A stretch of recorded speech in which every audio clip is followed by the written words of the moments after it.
তাকবীরে তাশরিক আদায় না করলে গুনাহ হবে, কেননা এটি ওয়াজিব বিধান। তাকবীরে তাশরিক প্রত্যেক মুসলমান নর ও নারীর উপর এই তাকবীরে তাশরিক বলা ওয়াজিব। যার উপর নামাজ ফরজ তার উপরে এই তাকবীর তাশরিক বলা ওয়াজিব। ওয়াজিব তরক করলে কবিরা গুনাহ হবে। তো আমাদের প্রত্যেকের উচিত তাকবীরে তাশরিক সম্পর্কে জানা। এই 2026 সালের কত তারিখ থেকে কত তারিখ পর্যন্ত, কতদিন পর্যন্ত এই তাকবীরে তাশরিক বলতে হবে, কতবার বলতে হবে, তাকবীর তাশরিক কি অর্থ সহকারে বলে দেবে ইনশাআল্লাহ। তাকবীর তাশরিক যদি কেউ আদায় না করে তাহলে তার করণীয় কি? প্রিয় দিনদার মুসলমান ভাই বোনেরা, পুরুষরা কিভাবে তাকবীর তাশরিক আদায় করবে, মহিলারা কিভাবে তাকবীর তাশরিক আদায় করবে, মহিলাদের হায়েজের সময়, নেফাসের সময় যদি তাকবীর তাশরিক আদায়ের সময় হয় তাহলে কিভাবে আদায় করবে, তাদের আদায় করা লাগবে কিনা, তাকবীর তাশরিক আমরা কেন আদায় করব, তাকবীরে তাশরিকের ইতিহাস আমরা জানবো ইনশাআল্লাহ। আমি আশা করি যেহেতু আজকের ভিডিওটি অনেক গুরুত্বপূর্ণ, তাই ধৈর্য সহকারে শেষ পর্যন্ত শুনবেন ইনশাআল্লাহ। আমরা প্রথমে তাকবীরে তাশরিকের ইতিহাস জানব, তারপরে পর্যায়ক্রমে আমরা এক এক করে তাকবীর তাশরিক সম্পর্কে জানবো ইনশাআল্লাহ। তো চলুন আমরা জেনে নেই তাকবীরে তাশরিকের ইতিহাস। এই তাকবীরের সূচনা হযরত ইব্রাহিম আলাইহিসসালাম, হযরত জিবরাইল আলাইহিসসালাম এবং হযরত ইসমাইল আলাইহিসসালাম এর একটি ঐতিহাসিক ঘটনার মাধ্যমে হয়েছে। সুবহানাল্লাহ, শুনবেন মনোযোগ দিয়ে।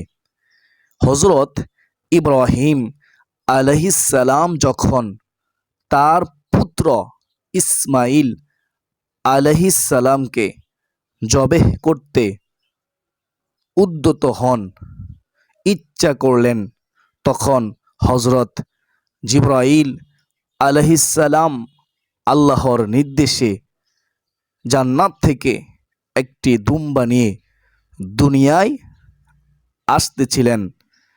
তিনি ভয় পাচ্ছিলেন যে তিনি পৌঁছানোর আগে আগেই হয়তো ইব্রাহিম আলাইহিসসালাম আল্লাহর পয়গম্বর ইসমাইল আলাইহিসসালামকে কোরবানি করে দিবে, জবেহ সম্পন্ন করে ফেলবে। তাই হযরত জিবরাইল আলাইহিসসালাম তিনি দূর থেকে উচ্চ স্বরে বলে উঠলেন, আল্লাহু আকবার, আল্লাহু আকবার, আল্লাহ মহান, আল্লাহ মহান। হযরত জিবরাইল আলাইহিসসালাম দুইবার আল্লাহু আকবার বলেছিলেন। হযরত ইব্রাহিম আলাইহিসসালাম আকাশ থেকে এই তাসবিহ শুনতে পেয়ে আকাশের দিকে তাকান এবং জিবরাইল আলাইহিসসালামকে দুম্বা সহ দেখতে পান। তখন তিনি আনন্দে বলে উঠলেন, লা ইলাহা ইল্লাল্লাহ, লা ইলাহা ইল্লাল্লাহু ওয়াল্লাহু আকবার। অর্থ, আল্লাহ ছাড়া কোনো উপাস্য নেই এবং আল্লাহ মহান, আল্লাহ সবচেয়ে বড়, সর্বশ্রেষ্ঠ। যখন ইব্রাহিম আলাইহিসসালাম এই বাক্যটি পাঠ করলেন তখন হযরত ইসমাইল আলাইহিসসালাম সূরের নিচে শোয়া থাকা অবস্থায় পুরো বিষয়টি বুঝতে পেরে আল্লাহর শুকরিয়া আদায় করে বলে উঠল, আল্লাহু আকবার ওয়ালিল্লাহিল হামদ। আল্লাহ মহান এবং সব প্রশংসা আল্লাহ তাআলার জন্য। মহান আল্লাহ তাআলার নিকট এই বাক্যগুলো এত পছন্দ হয়েছে যে তখন থেকে শুরু করে কিয়ামত পর্যন্ত প্রত্যেক মুসলমান নর ও নারীর উপর এই তাকবীরে তাশরিক বলা ওয়াজিব করে দিয়েছেন, যাতে করে সবাই এই ইতিহাস মনে রাখে। সুবহানাল্লাহ, আল্লাহু আকবার, আল্লাহু আকবার, লা ইলাহা ইল্লাল্লাহু ওয়াল্লাহু আকবার, আল্লাহু আকবার, ওয়ালিল্লাহিল হামদ। আশা করি আমরা তাকবীর তাশরিকের ইতিহাস জানলাম, কেন আমরা তাকবীর তাশরিক আদায় করব। তো এখন শুনেন 2026 সালে ইংরেজি কত তারিখ থেকে কত তারিখ পর্যন্ত আমাদেরকে তাকবীর তাশরিক আদায় করতে হবে, কতবার আদায় করতে হবে, কিভাবে আদায় করবেন। 2026 সালের 27শে মে বুধবার থেকে ফজর থেকে শুরু হবে তাকবীরে তাশরিক। বুধবার, বৃহস্পতিবার, শুক্রবার, শনিবার, রবিবার আসর পর্যন্ত প্রত্যেক ফরজ নামাজের পর একবার এই তাকবীরে তাশরিক বলতে হবে। 23 ওয়াক্ত প্রত্যেক ফরজ নামাজের পর। পুরুষ আমরা যারা আছি আমরা উচ্চ আওয়াজে বলবো, মহিলারা নিচু স্বরে বলবে এই তাকবীর তাশরিক। আবার বলতেছি, বুধবার থেকে শুরু হয়ে যাবে, 9 জিলহজ থেকে 13 জিলহজ। 27শে মে বুধবার থেকে শুরু হবে তাকবীর তাশরিক, ফজর থেকে শুরু করে রবিবার আসর পর্যন্ত প্রত্যেক ফরজ নামাজের পরে একবার করে পুরুষদের জন্য উচ্চ আওয়াজে, মহিলাদের জন্য নিম্ন স্বরে বলা ওয়াজিব। তাকবীরে তাশরিকটি আল্লাহু আকবার, আল্লাহু আকবার, লা ইলাহা ইল্লাল্লাহু ওয়াল্লাহু আকবার, আল্লাহু আকবার, ওয়ালিল্লাহিল হামদ। অর্থ হলো আল্লাহু আকবার, আল্লাহু আকবার, আল্লাহ মহান, আল্লাহ মহান, লা ইলাহা ইল্লাল্লাহু, আল্লাহ তাআলা ছাড়া কোনো উপাস্য নেই, আল্লাহু আকবার, আল্লাহু আকবার, আল্লাহ মহান, আল্লাহ মহান, ওয়ালিল্লাহিল হামদ, এবং সব প্রশংসা আল্লাহ তাআলার জন্যই। সুবহানাল্লাহ, কত সুন্দর অর্থ। প্রিয় দিনী ভাই বোনেরা, যদি কারো এই 23 ওয়াক্ত নামাজের মধ্যে কোনো ওয়াক্ত কাজা হয়ে যায়, তাহলে তার করণীয় কি? এই কাজা নামাজ যখন আপনি আদায় করবেন, আদায় করার পর সাথে সাথেই আপনারা তাকবীর তাশরিকও আদায় করে নেবেন। বেহেশতের পথে সুপ্রিয় দিনী ভাই বোনেরা, তাকবীর তাশরিক পড়তে ভুলে গেলে করণীয় কি?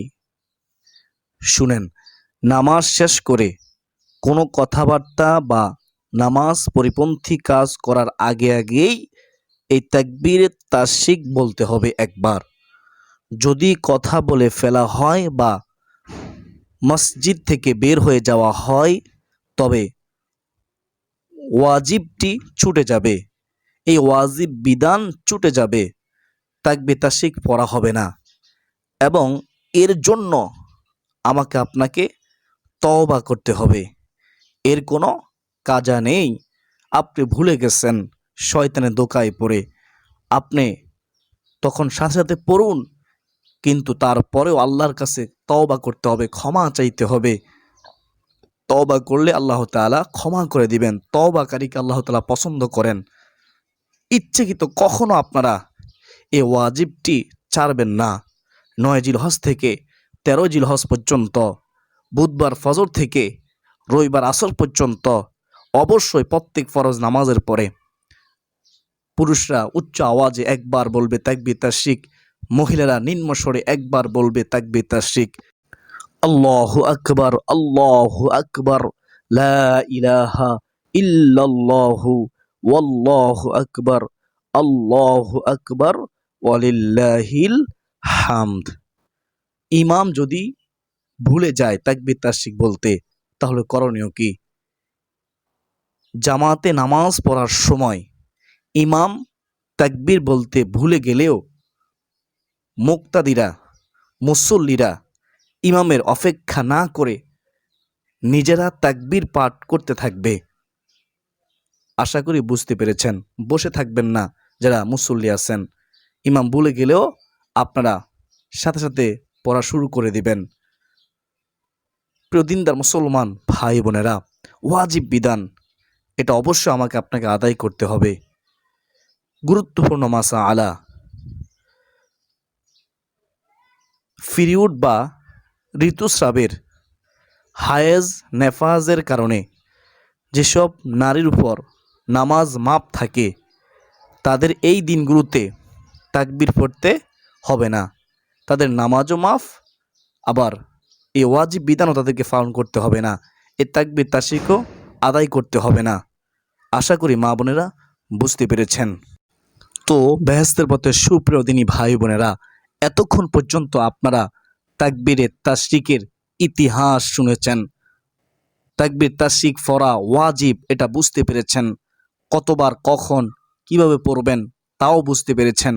আমার বিশ্বাস যারা এতক্ষণ পর্যন্ত শুনেছেন, তো আপনারা শেয়ার করেও দিবেন, যাতে করে প্রত্যেক মুসলমান এই ওয়াজিব বিধান পালন করতে পারে, তাকবীরে তাশরিক আদায় করতে পারে। মনে রাখবেন, তাকবীর তাশরিক আদায় করা ওয়াজিব, যাদের উপর নামাজ ফরজ। আল্লাহ তাআলা আমাকে, আপনাকে, আমাদের সবাইকে তাকবীরে তাশরিক আদায় করার তৌফিক দান করুন। এই ওয়াজিব বিধান পালন করার তৌফিক দান করুন। 5 ওয়াক্ত নামাজ পড়ার তৌফিক দান করুন। বেশি বেশি নেক আমল করার তৌফিক দান করুন। জিলহজ মাসে হারাম কাজ থেকে বিরত থাকার তৌফিক দান করুন। গুনাহ থেকে বেঁচে থাকার তৌফিক দান করুন। সকলে বলি আল্লাহুম্মা আমিন। একটি গুরুত্বপূর্ণ সুন্নাহ, ঈদের দিনের সুন্নত আমল, সেটা হচ্ছে ঈদের দিনে এই তাকবীর বলা সুন্নত।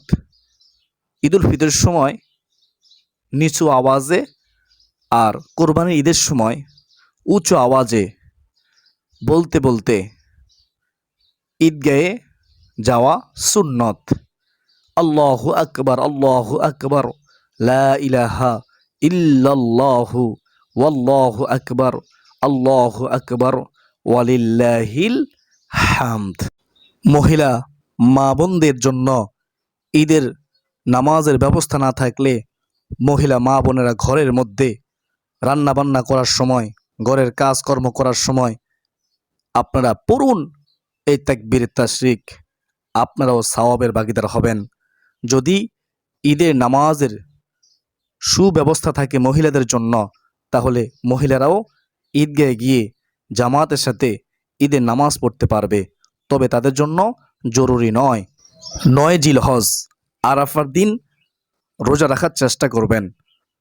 অনেকে 1 জিলহজ থেকে 9 জিলহজ পর্যন্ত একটানা 9টি রোজা রাখেন। তারা কতই না ভাগ্যবান। আমরা পারি না, আমরা দুর্বল। অনেকে শেষে 3টি রোজা রাখেন। তো আমরা কমপক্ষে আরাফার দিনের 1টি রোজা রাখার চেষ্টা করব 9 জিলহজ। প্রিয় দিনদার মুসলমান ভাই বোনেরা, এই রোজা রাখলে নবীজি সাল্লাল্লাহু আলাইহি ওয়াসাল্লাম বলেছেন, আমি আশাবাদী যে আল্লাহ রাব্বুল আলামিন এই রোজার বদৌলতে আল্লাহ তাআলা তার বিগত 1 বছরের গুনাহ এবং সামনের 1 বছরের গুনাহ আল্লাহ তাআলা ক্ষমা করে দিবেন। সুবহানাল্লাহ। আরাফার দিন অত্যন্ত দামি দিন। ওই দিনে রোজা রাখবো, বেশি বেশি জিকির করব, আর আরাফা দিনের এই শ্রেষ্ঠ দোয়াটি আমরা পাঠ করব। দোয়াটি কি? লা ইলাহা ইল্লাল্লাহু ওয়াহদাহু লা শারীকা লাহু লাহুল মুলকু ওয়া লাহুল হামদু ওয়া হুয়া আলা কুল্লি শাইইন কাদির। এই দোয়াটি আরাফার দিনের শ্রেষ্ঠ দোয়া। নবীজি সাল্লাল্লাহু আলাইহি ওয়াসাল্লাম বলেন, আমার পূর্ববর্তী সকল নবী রাসূলগণ এই দোয়াটি পড়েছেন। আমি নবীজিও এই দোয়াটি পড়েছি, তোমরাও পাঠ করো। অর্থ, চমৎকার অর্থ, খেয়াল করে শুনবেন। লা ইলাহা ইল্লাল্লাহু, আল্লাহ তাআলা ছাড়া কোনো ইলাহ নেই। ওয়াহদাহু লা শারীকা লাহু, তিনি একক, তার সাথে কোনো কিছুর অংশীদারিত্ব নেই। লাহুল মুলকু, রাজত্ব তারই। ওয়ালাহুল হামদু, সমস্ত প্রশংসা তার জন্যই। অহুয়া আলা কুল্লি শাইইন কদির, এবং তিনি সর্ববিষয়ে সর্বশক্তিমান। সুবহানাল্লাহ। আল্লাহ তাআলা আমাদের সবাইকে আরাফার দিনের এই শ্রেষ্ঠ দোয়াটি বেশি বেশি পাঠ করার তৌফিক দান করুন। সকলে বলি আল্লাহুম্মা আমিন। আজকের জন্য এ পর্যন্তই। সকলে সুস্বাস্থ্য কামনা করে বিদায় নিচ্ছি। ওমা আলাইনা ইল্লাল বালাগ। আসসালামু আলাইকুম ওয়া রাহমাতুল্লাহি ওয়া বারাকাতুহু।